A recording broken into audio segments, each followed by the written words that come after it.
everyone, I'm Heather. I'm back for what I hope will be a quick video, but really no one knows, to be totally honest. I'm currently on my lunch break, or my lunch break from work, which is here. And for my lunch, I am eating this delicious Bloody Mary. And to be totally honest, I feel like this is maybe one of the best ones I've ever made. I'm trying out a new hot sauce, and I think that's made all the difference, really. I've put way more ice cubes in it than I normally do as well, and I feel like it's really boosted the flavors. Anyway, in this book chat, I thought I'd sort of catch up on all the books that I've read sort of recently-ish that weren't part of any of the readathons that I was doing. So, like, for the past 2 full months, I've just been doing readathons and collective trauma. So, like, a couple of things I read sort of before those readathons and a couple of things sort of like in between them that, you know, I feel like they're worth mentioning, either A, because they were amazing, or B, because they were terrible. And also the 2 that I'm working on currently, and also 2 sort of coming up that I'm looking to get into next. The only thing about this is somebody ate all the celery and didn't say. I thought I was the only one that ate celery because I put them in my Bloody Marys and then I eat it afterwards, but I think there actually might be someone in this house that actually eats celery just for celery's sake. I think it's secretly my husband. I don't know why, you know, but I guess some people are just weird. So the first book I'm going to say, so I don't really have a lot of the books physically to hand. Like, either I read it and then gave it away back when we were allowed to, you know, go places, or as an audiobook, or it's a book that's somewhere in my house, maybe in like the box that I've got ready to go to like the charity shops and stuff. Like, I don't really know where these books are. I know where one of them is because I'm currently reading it, but other than that, I'm gonna give you a blippy, you know, picture, if that's okay. The first book, which I finished, I think, right at the beginning of all the readathons, sort of in March, Golden Hill by Frances Spufford, or Spufford, or whatever. And I did sort of say about this one in a couple of my book chats, but I never finished it, you know. And I finally have finished it, and holy crap, it was so, so, so good. Oh my god. It was so good. The ending, basically, is what absolutely cinched it for me. So, the idea of this book is that it's supposed to be a book not only set in the sort of mid to late 1700s, but also was supposed to have been written then. So it wasn't. It was written in the 21st century. But the idea is that it's written in the style of books that were written in the 18th century. So it was a bit tough to get through in that it required quite a lot of my concentration. So it took quite a while for me to get through it. Not because it was bad, but because, you know, like, my kid is 5 and is like pure energy and nuisance, you know. Like, my dogs are enormous crybabies. They just like always bugging me to like fluff their beds or something. Like, my husband's always like, babe, can this color be washed with this color? You know, can I put this in the dryer? Like, my home life is not exactly like relaxing or like conducive to, you know, meditation and deep thought. So I like, when I have to think properly about a book, it takes me ages, but I'm so glad that I invested the time and concentration into this book, because, so the idea is, it's this guy, he's from England, and he goes from England to Manhattan in 1700s, sort of colonial period, right? And nobody really knows anything about him, but everyone's really interested. It's a bit like a small town feel, you know, everyone knows everyone. And he's apparently this super, super wealthy guy, you know, like millionaire, whatever. But the money that he's supposed to get, you know, this being the 18th century, you can't just like travel with millions or whatever. He had to sort of take a note to the bank and say, you know, I need to pull this money out, even though this bank doesn't know him, you know, it's just sort of a note from another creditor that knows them or whatever. So they have to wait a bit of time before they know if this is actually a genuine amount of money or not. So he's sort of going about, people are speculating about him. They're like, does he have that money? Is he just trying to like steal that money? If he does have that money, why does he have that money? What's he doing here? Blah, blah, blah. And he sort of goes about, meets all these characters, you know, ends up sort of escaping from things by running across roofs, blah, blah, blah. Like, the book is pretty good. But the ending, I'm not going to tell you. I promise not to tell you, but I 100% did not see it coming. And it was fantastic, the ending. Okay, everyone who was like saying to me, this book is amazing, I loved it so much, you should definitely read it. Like, as I was getting through it, I was like, this is a pretty good book, but I mean, why does it have so many people like bouncing out of their chairs to say someone should read it, you know? But I get it now. Completely understand. It was fantastic. My dog, this is exactly what I'm saying. Like, can you see the dog?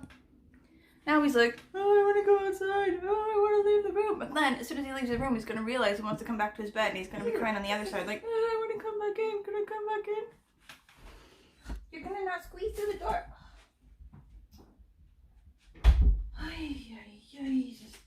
Okay, anyway, so that was Golden Hill. The next one that I sort of finished in that period, sort of right before I think I kicked off on all of my readathons, is There by Tommy Orange. And like, the idea of this one is that it's sort of, so it's about these Native Americans who live, you know, in America, and it's sort of coming up to this sort of final scene in a powwow.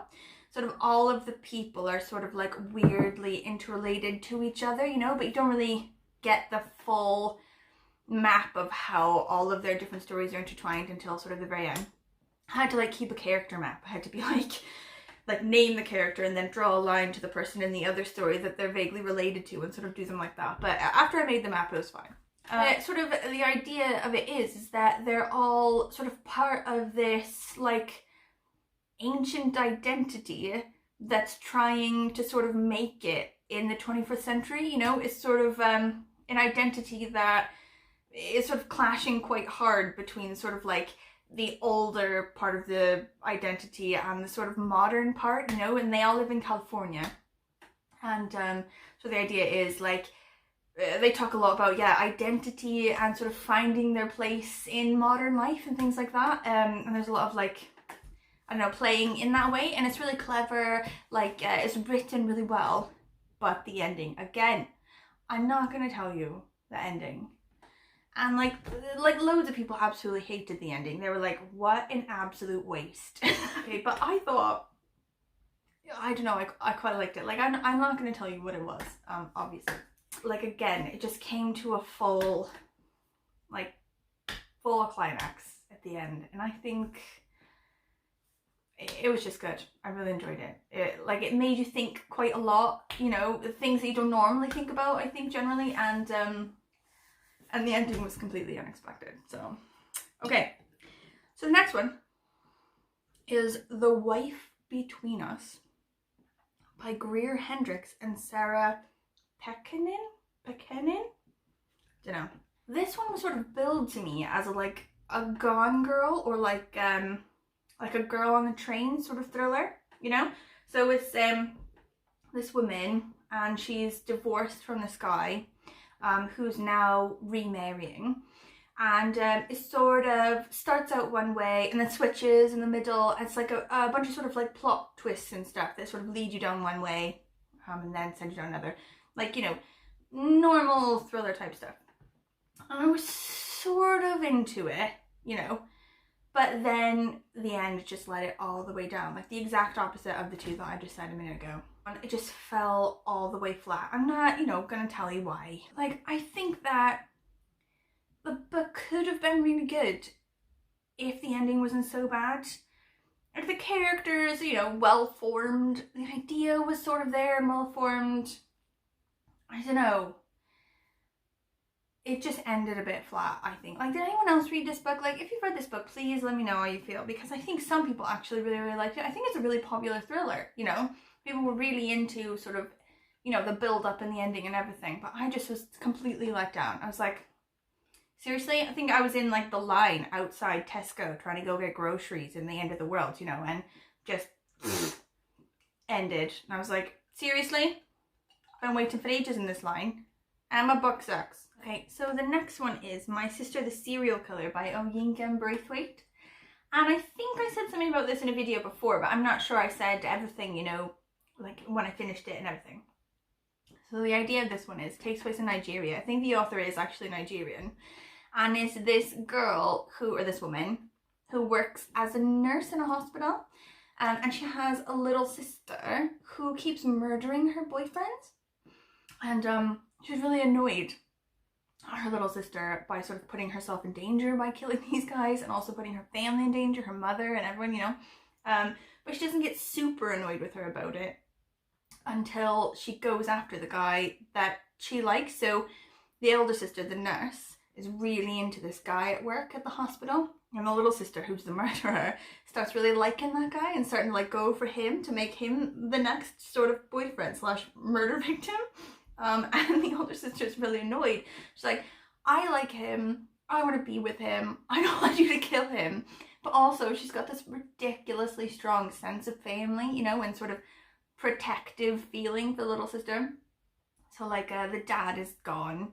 It's just her mother and the two of them, you know, and she always looks after her sister. She always has. She feels really strongly that she has to look after her sister and her family. So every time her sister kills one of these guys, she goes and she cleans it up, and then she hides it and she protects her little sister. So she's just like hugely torn. She's like, should I stop all this so that I can protect this guy and be with him and also stop the madness? Or, you know, should I continue just helping my little sister murder all these people and then hide it? Anyway, I really liked it. I really liked the Nigerian like setting of the book, because I think I don't really read enough books to do with that, and I think I should read more of those. I do remember saying something about this, and then someone told me another one and I wrote it down. But anyway, that one was fantastic. I loved that one. That was really good. Okay. Next one is The Animals at Lockwood Manor by Jane Healey. So I can't quite remember where I learned about this one. I think it's Tired Mama Tries to Read on her channel. She said that she was reading it. And I don't remember what she said about it in the end. So I don't remember if she liked it or not.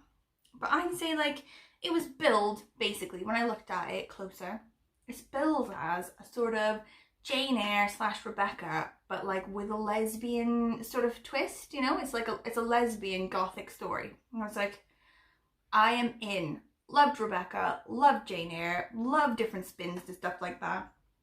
I'm in it. And I think that might have been the downfall for me, to be totally honest. If it was just something that I didn't know anything about, and I sort of just went in completely blind, which is how I should do. I know better. But I went into it with this like huge build up, obviously, like this is gonna be fantastic. And like, I think I don't need to tell you that it wasn't Jane Eyre and Rebecca. And it wasn't to that caliber, because those books are genius. And I think people, authors and books that sort of put themselves on the same kind of pedestal as these fantastic books and authors, just sort of let themselves down a bit, because you do go into it thinking, yes, and then it just ends up being a normal book on a normal caliber level, you know, and then it's a bit of a... Who is trying to email me on my lunch break? I'm not even gonna look. No, I am very busy. Anyway, yeah. So I felt that it was just sort of like an average book. Not terrible, not amazing, you know, relatively entertaining, but no Rebecca, not even close. So the idea is that this woman, in the 30s or 40s or whatever, like during the Second World War, I think right before it kicks off, so it must have been the 30s, she works at the museum, and the Natural History Museum in London, and she is required to oversee the evacuation of various specimens to this country manor elsewhere in England, sort of out of London. They're thinking, if they bomb the museum, we're going to lose all of the different bits that we have on like show and in our collection. So we've got to take them to other places in the country. So she was in charge of like the sort of taxidermy mammals. So like, I've not been to the Natural History Museum in London, but I think probably a crap ton of taxidermied mammals would just be terrifying, and not actually a really good museum, but you know, whatever. So anyway, she oversees all of these mammals being moved to this country manor. And the country manor, you know, is a bit sort of gothic. It's big, it's mysterious, like they can't keep servants because they have ghosts. And the mother of the manor died under mysterious circumstances because she had nerves. And her daughter also suffers from a bout of nerves every once in a while. And the dad is a bit of a womanizer, but also, you know, very strong character and like lords over people. You know, he's not a very nice guy. And various parts of the museum collection start going missing. They start getting broken. There's also like a really terrible head servant, as you have in this type of book, you know. So all of the elements were present for what should be a really good, gripping gothic novel. But for some reason it just wasn't that, you know. Like in Rebecca, you are in this gothic situation and it's terrifying. Same with Jane Eyre, like you cannot read Jane Eyre at nighttime. But with this one, I felt like it was just like a description of what was potentially a gothic situation. Like it didn't transport you. It wasn't that good. And I, you know, the love, like the love story that was behind it was, you know, good, well written, but I don't know, in Jane Eyre, you just read it and you like sigh. You're like, oh, you know, that love story is just so good. You know, same with Rebecca. This one was just normal. I don't know. I've ruined it for myself, haven't I? I thought that it was going to be on the caliber of these other ones, and it just wasn't ever going to be like that. So it wasn't bad. I would say still read it. You know, like actually the ending was really flat. Again, these endings, they make or break a book. That's what I think. That's why I never DNF a book, or almost never. I just think the ending could just make or break this whole thing. Anyway, that's what I got to say. Okay, so the next one, Jesus God. I started reading this one in Lanzarote, okay, in February, and I only literally just finished it last weekend. It's P.S. I Love You by Cecelia Ahern. Okay, I was into it at the beginning. I was like, this is it, you know, an easy, fast, you know, happy little read, despite the fact that obviously the setup, like, you probably know the setup based on the movie.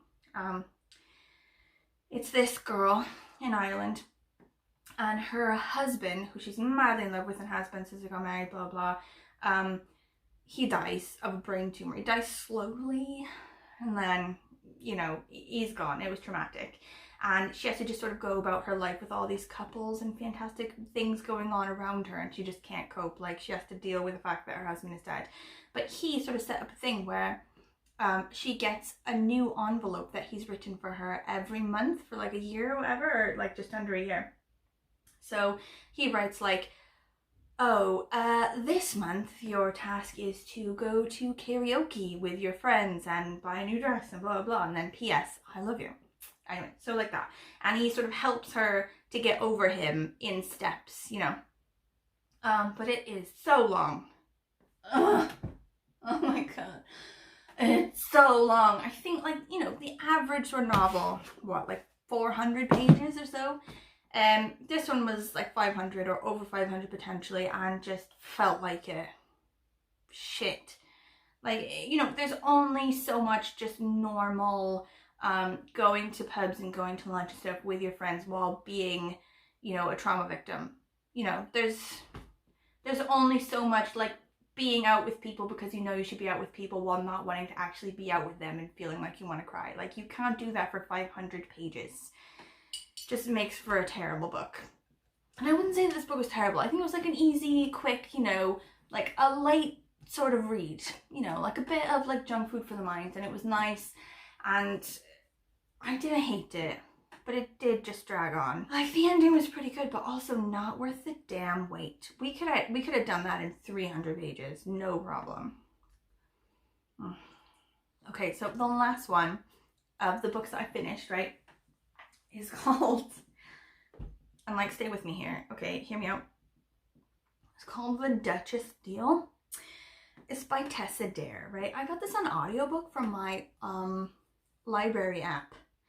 And in this lockdown, the thing that has suffered most is my poor library app, okay? Everyone's stuck at home. They're devouring audiobooks on the library's audiobook app like nobody's business. Things that used to just be easy to get now have like miles long waiting lists. So I've had to sort of be creative in the books that I get, and I'm not like, I'm not hating that it's making me go to new things. I'm not hating that. And I did not dislike this book, okay? I might have enjoyed it. I finished it in a whole day. Just took me a day. Okay, but the premise is this. There's a woman in early 19th century. Like roughly Waterloo-ish time, okay? So early 1800s. And she's a seamstress because her vicar dad threw her out after he found that she was with a man. So she was thrown out. She had to become a seamstress, but she's not hating that life. She's a good seamstress. She enjoys that, but she makes a terrible wedding dress. Like, not terrible in its construction, but terrible in its taste for a woman that has no taste. She makes a wedding dress for her, and then the woman cancels the wedding and then refuses to pay for the dress. And the seamstress is like, holy shit, I really need the money for this one. Like, I can't just go with nothing. So she goes to the ex-fiance of the woman, who is a duke.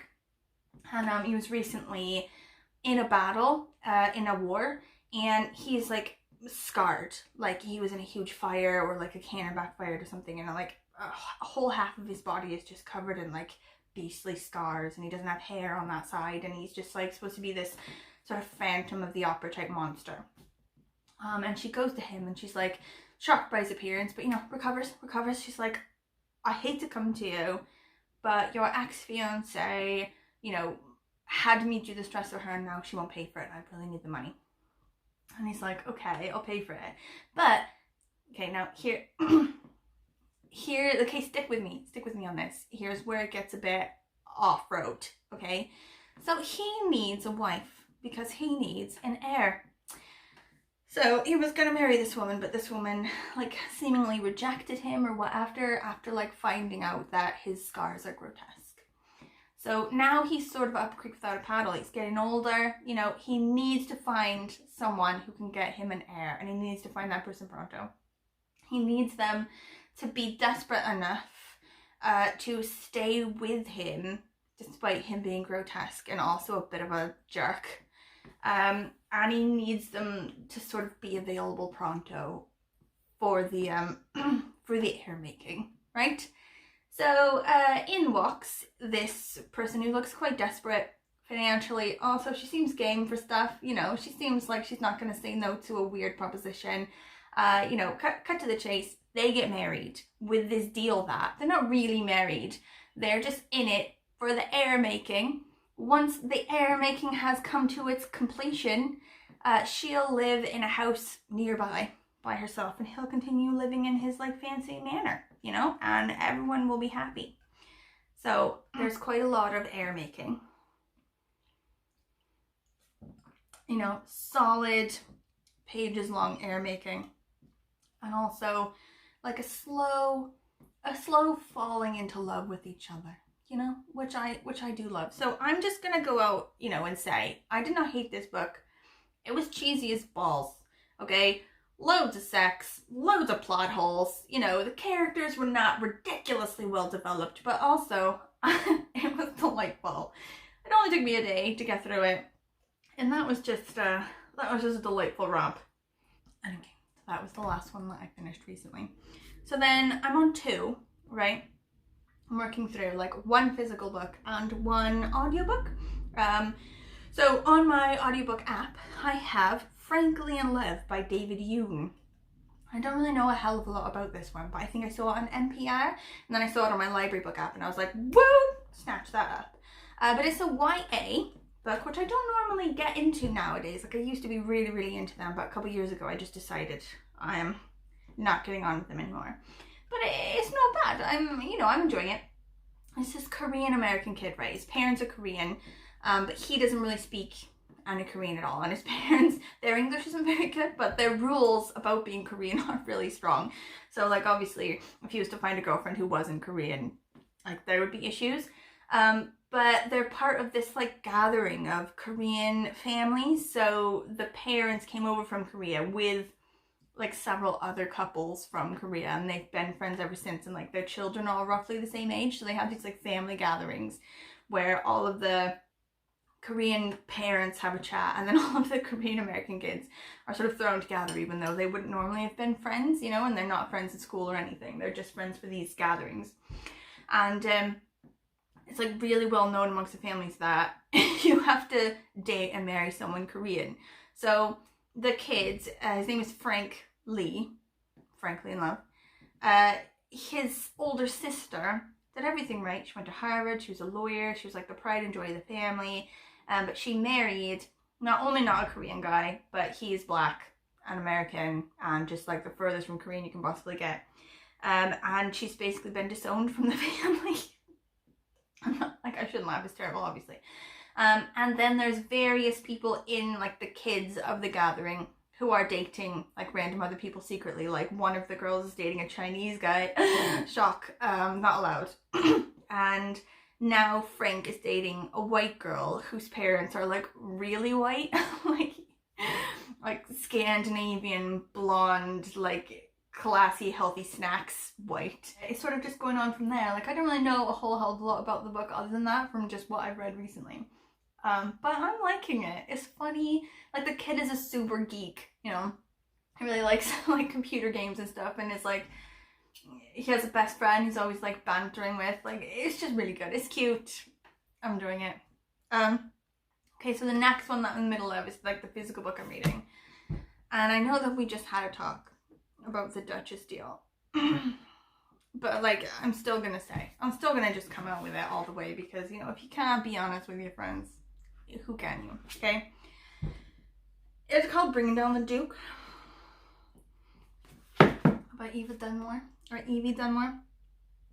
And it is also not terrible. So the premise of this one is this girl, this woman, it's like late 19th century-ish, and she's one of the very first female students at Oxford, and she's really poor. But I think like it's like you know, a gentleman's family, but they're still sort of poor for whatever reason, so she's gonna go to Oxford. And she's part of this women's suffrage group or whatever that need to convince as many sort of high up men as possible to be on their side in order to sort of strengthen their case. And her assignment is this Duke guy, and he's like really like brooding and dark and a bit of a jerk. All the best leading gentlemen of these romance books are like that. But she's got to like crack his veneer, you know, and get him on side for this women's suffrage thing. But obviously, they're obviously eventually going to fall in love and have loads of sex. So there's definitely that. I'm pretty excited. Okay, so those are the ones I'm racking up. But there's two on my list now, sort of like, what am I going to read coming up? And I'm a bit of a slave to my library app at the minute, because the ones that I put on reserve, they just sort of come up when they come up, and I've got 20 days then to just get on them, depending on, you know, like, no matter what else I'm doing. And the one that's come up most recently is 10 minutes and 38 seconds in This Strange World by Elif Shafak. So my friend Rahaf got me sort of started on Elif Shafak. I read her 40 Rules of Love book, which was pretty good, you know, like, I liked the setting and everything. It was sort of like, sort of love letter type setting, and sort of like slow falling in love, and also sort of like moving between the present and the past, you know, and I really like things like that. So anyway, I quite like Elif Shafak, I liked that one. So I also, on my shelf, have one by her called The Bastard of Istanbul or something, that I got at Hay Festival because she spoke last year. Hay Festival. It's been cancelled this year. I can't cope. The next one, sort of like most recent one that she has released, and that's been getting loads of praise, people are really loving it, is 10 minutes and 38 seconds in This Strange World. And I've been a bit like hesitant to start it before, because the sort of idea is that the main character is dying, and sort of in the last couple minutes of life, they're thinking about parts of their life, you know, and it's sort of, I think, like snapshots of their life, like, you know, smells and scenes at the market and sort of various things like that. So I've heard that it's just gorgeous.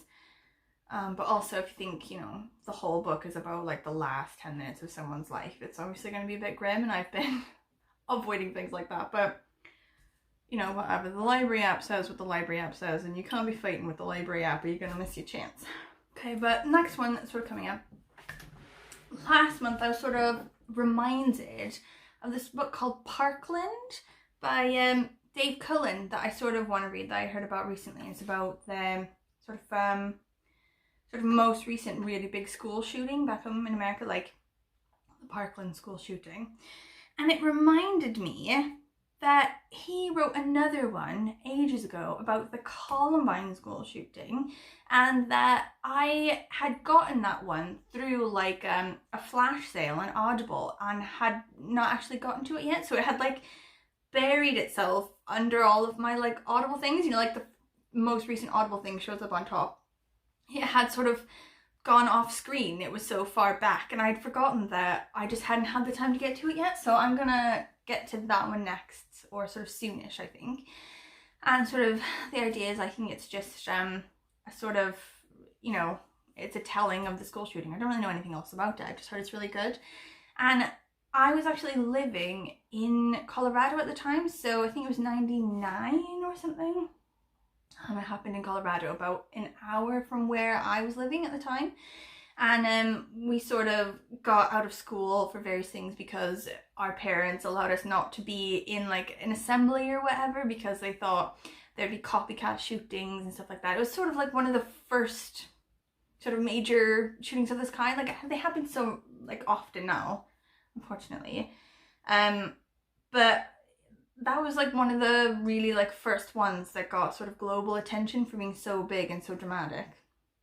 And we used to play their school in sports. So I remember like being 14 at like a cross-country meet and sort of seeing them in like their area, just sort of eating bagels and like having Gatorade and just chatting and stuff, and just thinking, Jesus, like their sort of collective experience is so different from mine. They've got this like really intense trauma behind them, but I don't know, I was like having really deep 14-year-old thoughts about humanity and like resilience and stuff, like thinking they don't look any different eating their bagels and Gatorade than literally anyone else on this field. Like, I don't know.